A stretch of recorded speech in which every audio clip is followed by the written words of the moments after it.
Vivre dans l'incertitude du lendemain. C'est le quotidien d'Ifad Benchouchan, habitante de la localité de Nativ Asara, située à quelques mètres seulement de la bande de Gaza. Un sentiment partagé par des centaines de milliers d'Israéliens vivant dans le sud du pays. Derrière cette barrière de sécurité, les organisations terroristes de l'enclave palestinienne décident depuis plus d'un an maintenant du rythme des violences. Le dernier cycle de violence de la semaine dernière a été particulièrement intense. Même lors de l'opération Bordure Protectrice, nous n'avions pas vu atterrir autant de roquettes en si peu de temps. Et ce cycle de violence est intervenu peu de temps après le dernier du mois de mars. Du coup, nous n'avons même pas eu le temps de nous remettre mentalement et intérieurement de ce qui s'était passé il y a un mois. Cela s'ajoute aux violences vécues ici depuis plus d'un an. Et depuis 12 mois, les cycles de violence s'enchaînent à un rythme effréné. Au tir de roquettes et d'envoi de ballons incendiaires du Hamas et du djihad islamique, Tsahal répond par des raids aériens qui visent des positions du Hamas. La partie s'arrête sans vainqueur ni vaincu. Un scénario frustrant qui influe sur le comportement au quotidien de la population du sud du pays.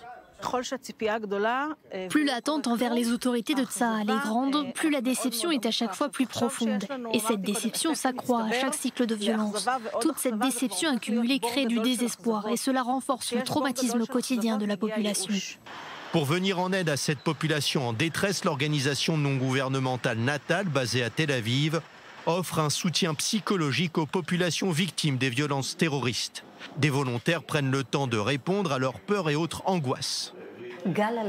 Lors du dernier cycle de violence, la semaine dernière, nous avons reçu 1 millier d'appels de personnes qui vivent dans le sud du pays. Ils appelaient pour eux ou pour leurs enfants. Ils avaient besoin d'un soutien face à des enfants qui perdaient leurs nerfs lors des sirènes ou des explosions.